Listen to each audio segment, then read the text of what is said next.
Le 10 octobre 2025, un verrou hydraulique tombe au Sahel et la rupture devient immédiate.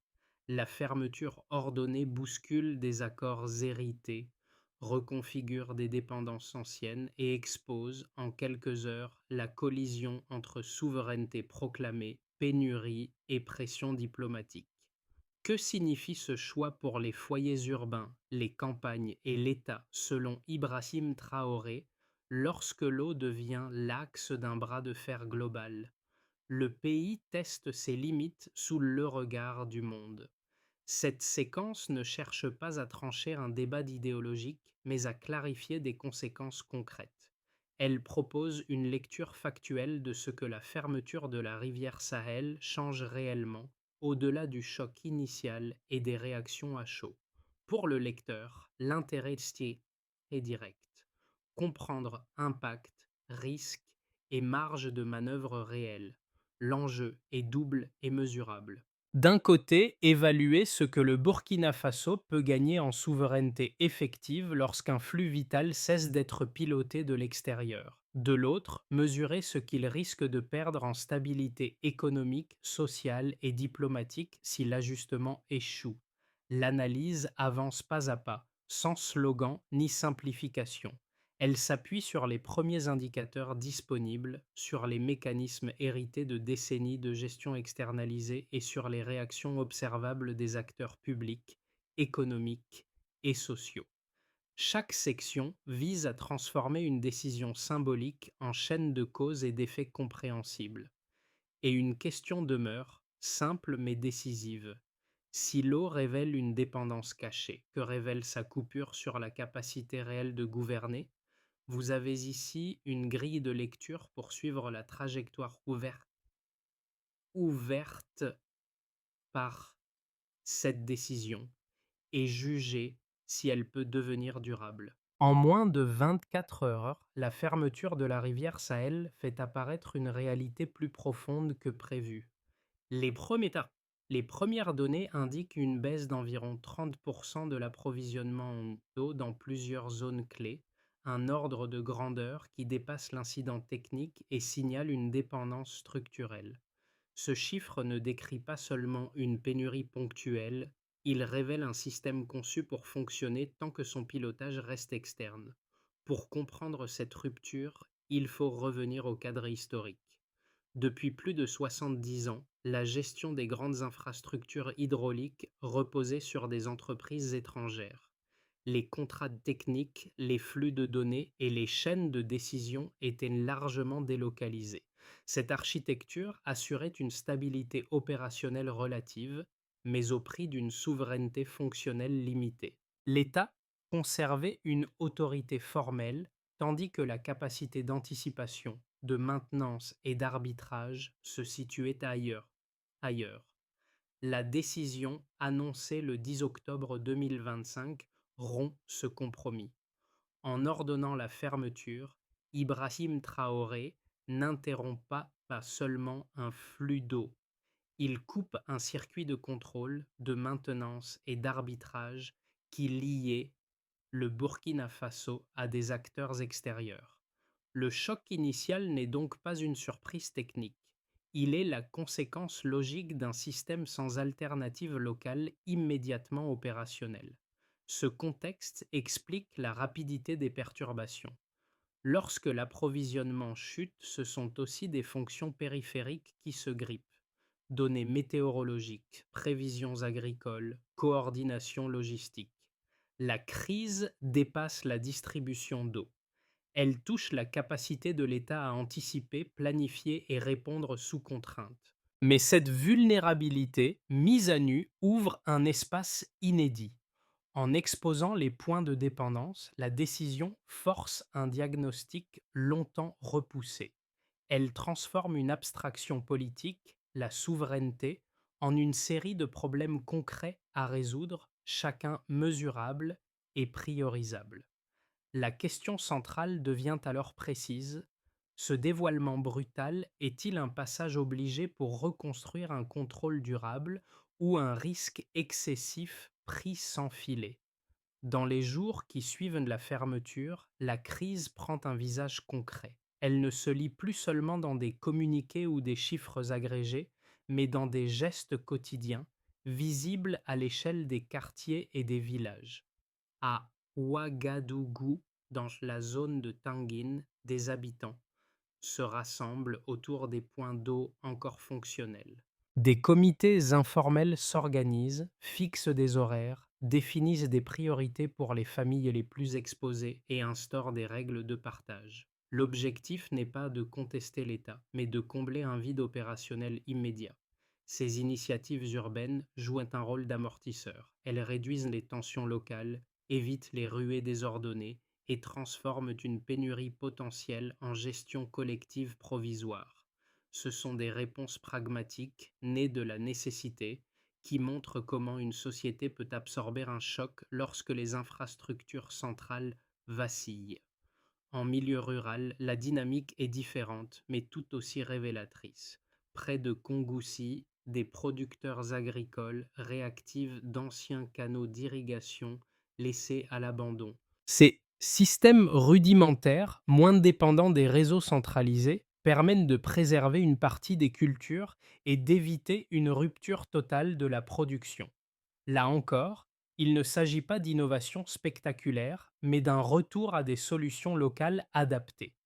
Ces premiers effets dessinent un personnage collectif, une population qui ne se contente pas d'attendre des réponses venues d'en haut.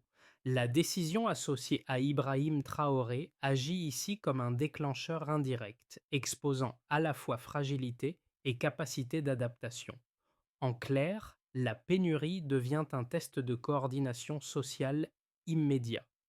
Avant la fermeture, l'approvisionnement en eau reposait sur un flux continu, centralisé et relativement invisible pour la majorité des usagers. Les infrastructures fonctionnaient selon des routines établies, avec des centres de décision éloignés mais efficaces tant que le système restait intact. Après le 10 octobre 2025, cet ordre bascule brutalement.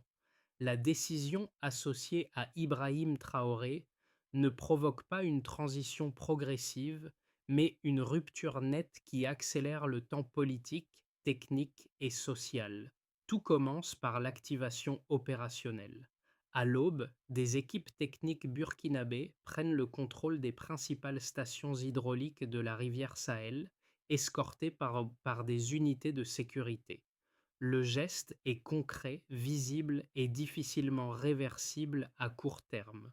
Il ne s'agit pas d'une annonce symbolique, mais d'une prise de contrôle matériel des infrastructures. En quelques minutes, les circuits habituels de coordination sont interrompus et les premiers signaux d'instabilité apparaissent là où une simple continuité technique était attendue. Le point de tension suivant concerne l'architecture de contrôle.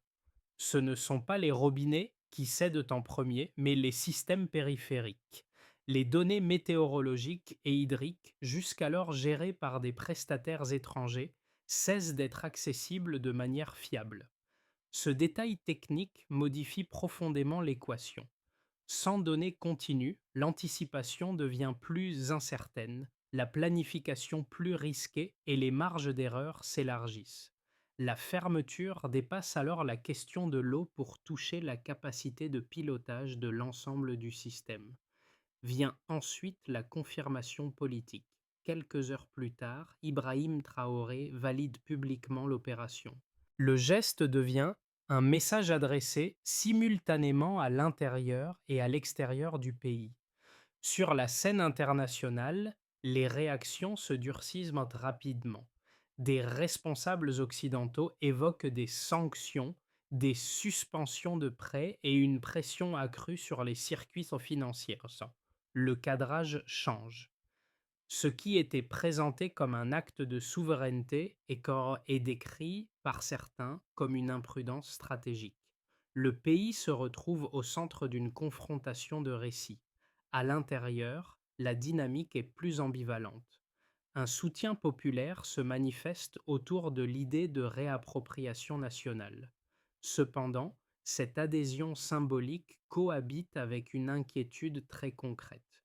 Les réseaux d'approvisionnement habitués à des procédures stabilisées doivent improviser. Les administrations locales manquent de repères et les acteurs économiques évaluent rapidement les risques. Les marchés, eux, réagissent sans attendre. L'incertitude se traduit par des tensions sur les prix et par une prudence accrue dans les échanges. Les jours suivants installent les répliques. Deux mouvements se développent en parallèle. D'un côté, les perturbations s'étendent. L'eau manque davantage dans certaines zones, la logistique se complique et la nervosité augmente à mesure que les acteurs évaluent le risque d'isolement. De l'autre, la société s'organise. Des comités locaux émergent, des quartiers se rationnent, des campagnes réhabilitent des canaux et des solutions provisoires se multiplient. Cette auto-organisation agit comme un tampon, sans toutefois remplacer une architecture nationale stable. La séquence peut se lire en trois temps distincts: prise de contrôle, confirmation politique, propagation des effets. La question n'est plus de savoir si la décision a eu un impact. Elle est de déterminer si cette rupture rapide peut être transformée en trajectoire maîtrisée, capable de limiter les coûts sans perdre l'essentiel en route. La bascule provoquée par la fermeture de la rivière Sahel se mesure d'abord à travers quelques indicateurs disponibles. Ils sont imparfaits, mais suffisants pour encadrer l'ampleur du choc et éviter une lecture uniquement symbolique. Le premier repère est clair: une baisse d'environ 30% de l'approvisionnement en eau observée dans plusieurs régions clés après la décision. Ce recul signifie qu'environ un tiers des volumes habituels n'atteignent plus les usagers. Il ne s'agit pas d'une fluctuation marginale. Cette perte fixe un ordre de grandeur et indique que la transition affecte le cœur du système, non sa périphérie. Ce chiffre appelle une mise en contexte. Tant que la gestion restait externalisée, le flux apparaissait continu et fiable. Dès que ce pilotage s'interrompt, la fragilité structurelle devient visible. La donnée révèle moins une erreur ponctuelle qu'un modèle dépendant d'acteurs extérieurs pour fonctionner sans heurts. Autrement dit, la stabilité passée a masqué une vulnérabilité latente désormais exposée. Un second indicateur concerne l'économie quotidienne. Dans les jours suivant la fermeture, le prix du carburant augmente d'environ 20%. Cette hausse agit comme un multiplicateur de crise. Elle renchérit le transport de l'eau, des denrées et des intrants agricoles, augmentant mécaniquement le coût de la vie urbaine. Chaque activité dépendante de la logistique subit un effet en chaîne. Ce chiffre ne décrit pas seulement le secteur énergétique, il mesure la sensibilité globale de l'économie aux ruptures de flux. Lorsque l'eau se raréfie et que l'énergie devient plus chère, les ajustements se répercutent rapidement sur l'ensemble des marchés. Le troisième repère est moins immédiat mais structurel.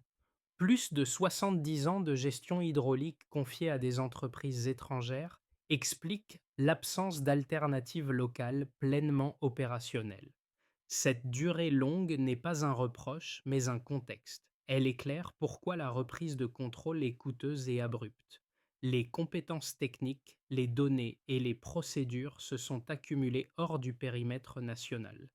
Lorsque le flux est interrompu, l'État doit simultanément gérer l'urgence et reconstruire des capacités perdues au fil des décennies. Pris ensemble, ces indicateurs dessinent une trajectoire cohérente. La décision associée à Ibrahim Traoré entraîne une perte mesurable à court terme, tout en révélant des dépendances longtemps invisibles. Les chiffres ne tangente pas le débat politique, ils encadrent les options possibles. Ils montrent là que la souveraineté revendiquée n'est pas gratuite et qu'elle exige des investissements techniques, financiers et organisationnels soutenus. La question devient alors opérationnelle. Comment réduire un déficit de 30% sans recréer une dépendance équivalente? Comment absorber une hausse durable des coûts de logistique sans éroder la cohésion sociale? Et comment reconstruire des capacités locales après des décennies de délégation? Les données n'apportent pas de réponse définitive, mais elles imposent un cadre.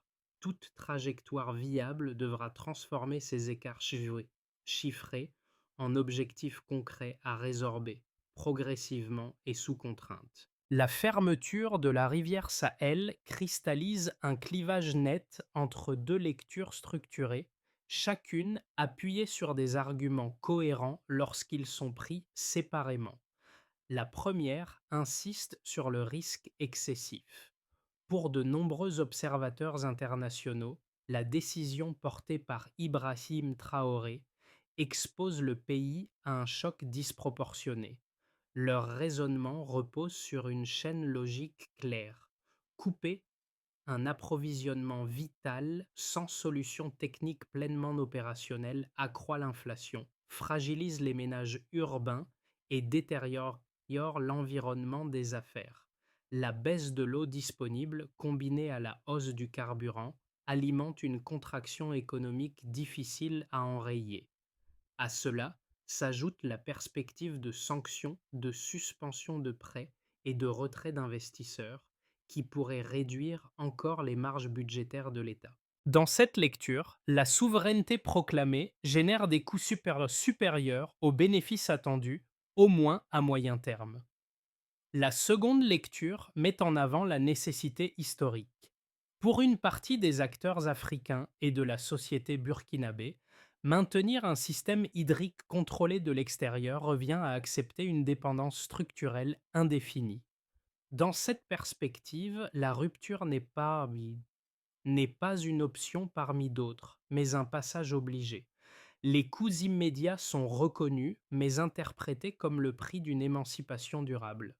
Les initiatives locales apparues après la fermeture, qu'il s'agisse des comités urbains ou de la réactivation de canaux ruraux, sont citées comme preuve d'une capacité d'adaptation longtemps sous-estimée. Ici, le court terme douloureux est envisagé comme l'ouverture d'un espace de reconstruction à long terme. Relier ces deux positions exige une lecture plus nuancée. Les données disponibles confirment l'existence d'un choc économique et social réel tout en montrant que la dépendance antérieure rendait toute transition nécessairement brutale. Le débat ne se réduit donc ni à la prudence ni à l'audace. Il porte sur la capacité à transformer un geste politique en processus maîtrisé, capable de limiter les coûts écho, sans renoncer à l'objectif de contrôle national. La véritable ligne de fracture n'oppose pas rupture et statu quo. Elle sépare une rupture improvisée d'une rupture accompagnée, dotée d'outils, de calendrier et de mécanismes d'ajustement.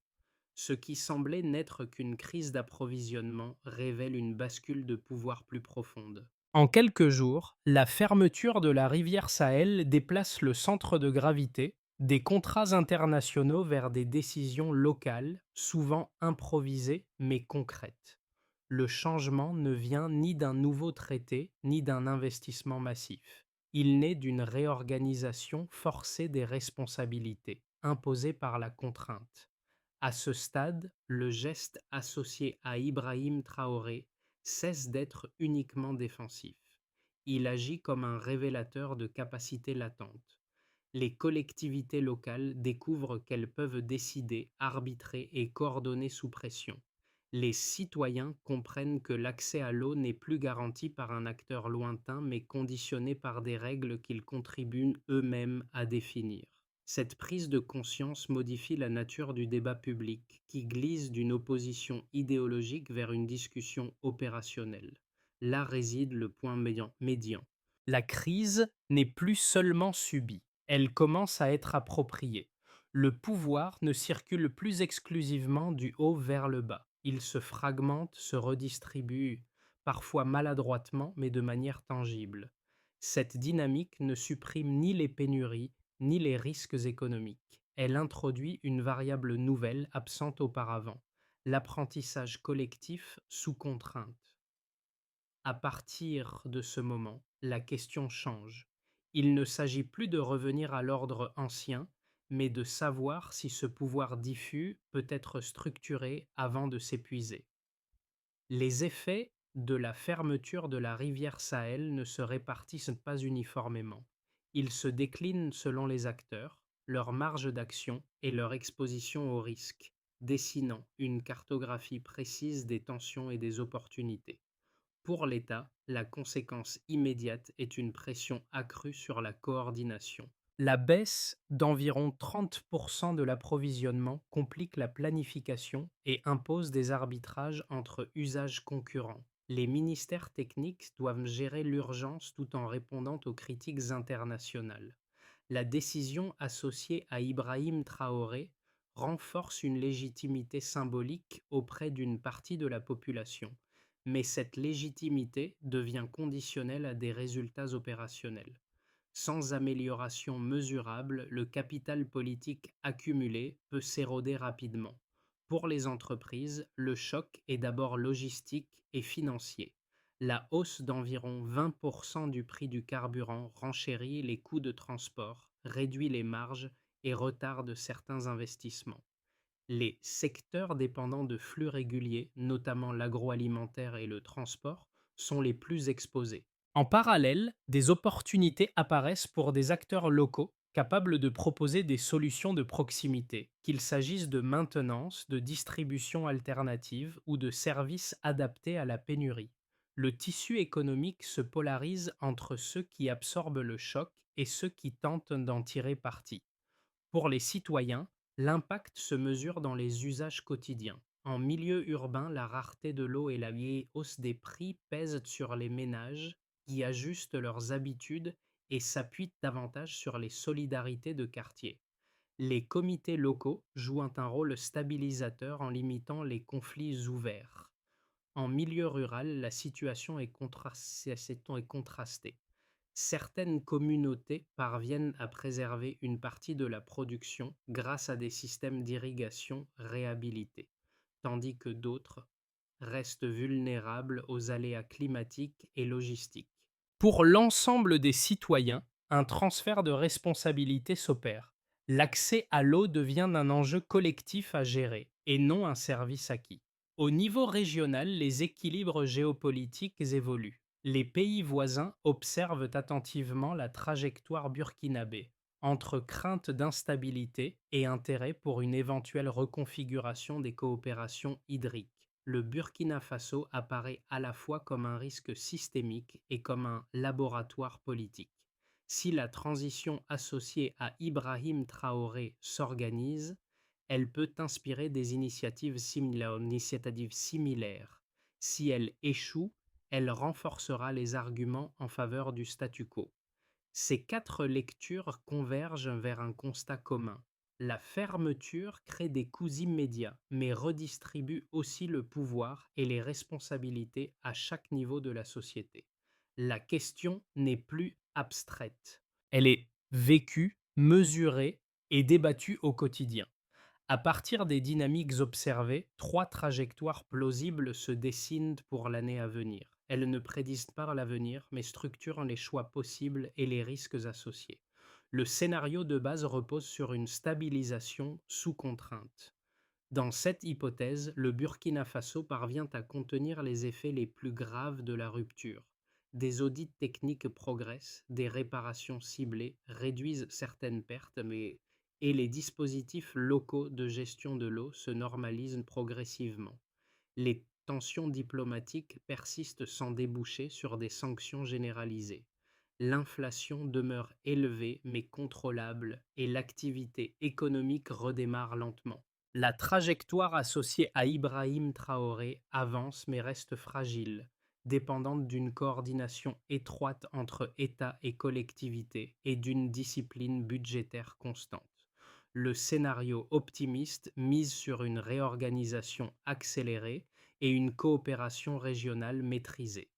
La crise agit alors comme un catalyseur. Les capacités locales se renforcent plus vite que prévu grâce à des investissements ciblés et à des partenariats techniques régionaux.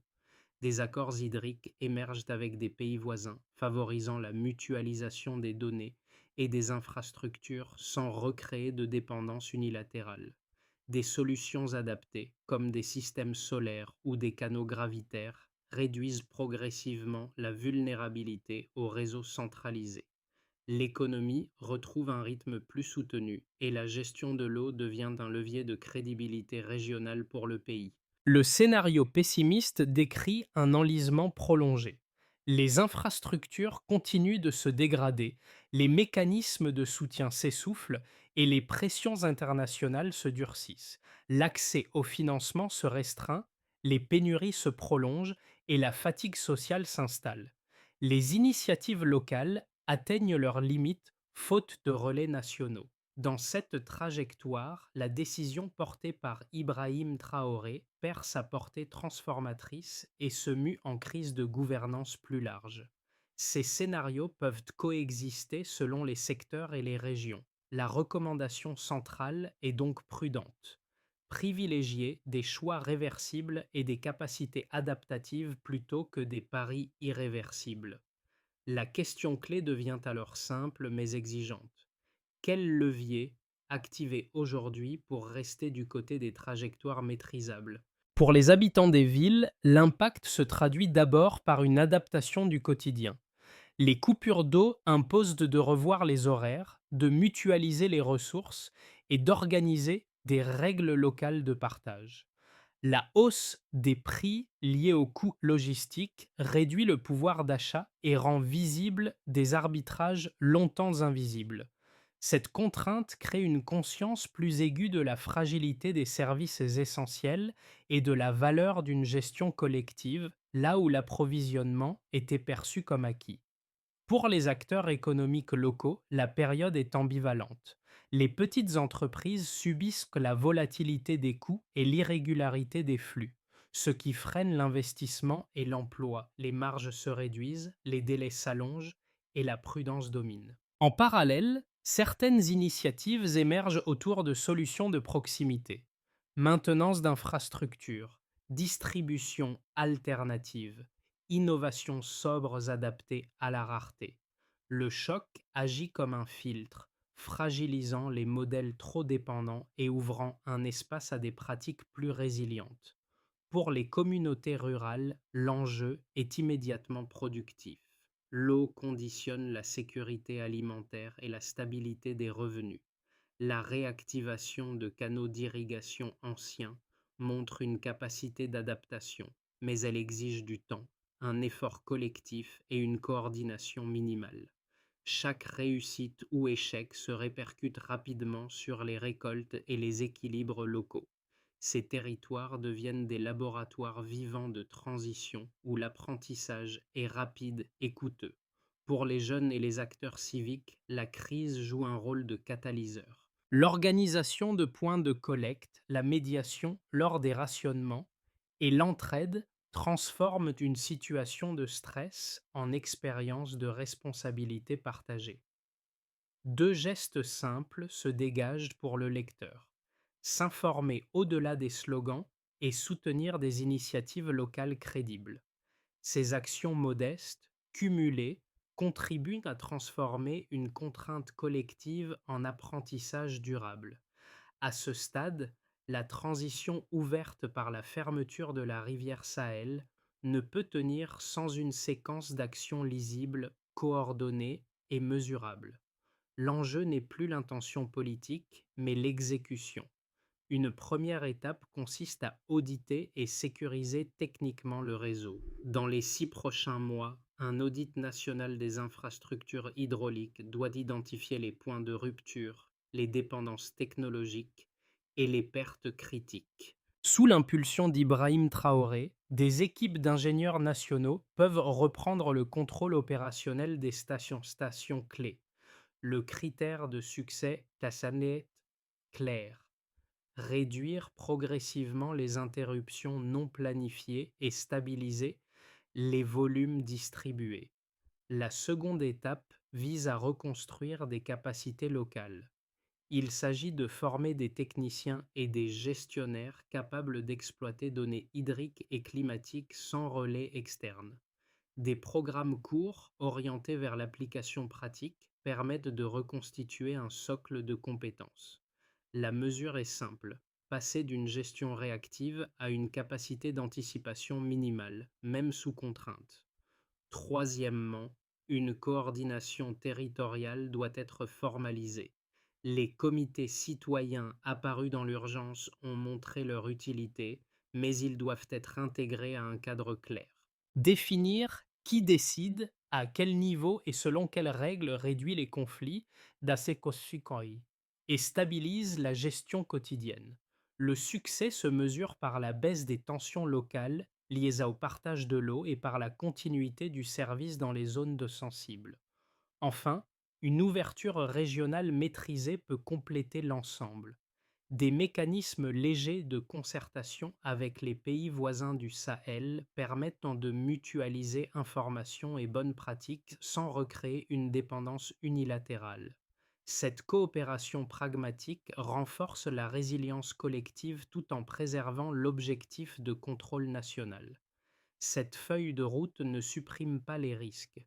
Elle transforme une rupture brutale en trajectoire gouvernable, où la souveraineté devient une compétence à entretenir plutôt qu'un slogan à proclamer.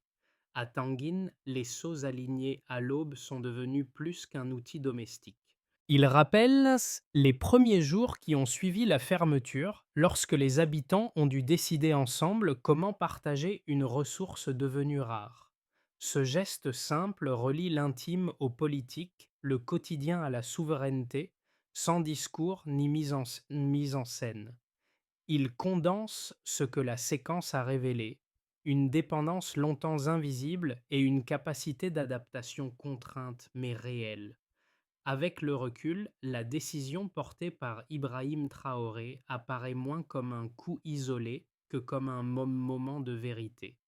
Elle a forcé le pays à regarder en face ses fragilités techniques, ses déséquilibres hérités et ses marges d'action oubliées. Les comités de quartier, les canaux réhabilités et les arbitrages locaux ne sont pas des solutions définitives, ce sont des signaux. Ils montrent que la gestion de l'eau n'est plus une abstraction administrative, mais une responsabilité vécue et discutée. Ce rappel renvoie au personnage collectif apparu plus tôt, une société contrainte d'apprendre vite sans filet. L'émotion ne vient pas d'un discours, mais de la répétition de ces gestes ordinaires qui, mis bout à bout, redessinent une trajectoire nationale. Une souveraineté réelle commence toujours par un effort partagé. À ce point du parcours, l'histoire de la fermeture de la rivière Sahel ne se résume plus à une décision gouvernementale. Elle devient un miroir tendu à l'ensemble de la société. Chaque acteur, citoyen, responsable local ou observateur extérieur est confronté à une même interrogation. Comment accompagner une transition sans la réduire à un affrontement idéologique simplificateur? Le Burkina Faso avance sur une ligne étroite entre le risque du repli et l'opportunité d'un apprentissage collectif progressif. La trajectoire engagée sous Ibrahim Traoré ne demande ni adhésion aveugle ni condamnation réflexe. Elle appelle une attention soutenue, critique et informée. Soutenir ce processus peut prendre des formes modestes mais réelles. Relayer des analyses rigoureuses plutôt que des slogans, valoriser des initiatives locales efficaces, refuser les récits binaires qui masquent la complexité des arbitrages. Ces gestes n'infléchissent pas seuls une trajectoire nationale, mais ils contribuent à créer un espace de débat plus lucide. Au-delà des frontières, cette séquence pose aussi une question plus large. Sommes-nous prêts à considérer qu'un pays puisse expérimenter, se tromper, corriger et persister sans être immédiatement réduit à un cas d'école ou à un avertissement? La réponse reste ouverte. Observer, comprendre et dialoguer plutôt que juger trop vite est peut-être la première condition pour saisir ce qui se joue réellement. Et vous, comment évalueriez-vous une souveraineté mise à l'épreuve par la réalité?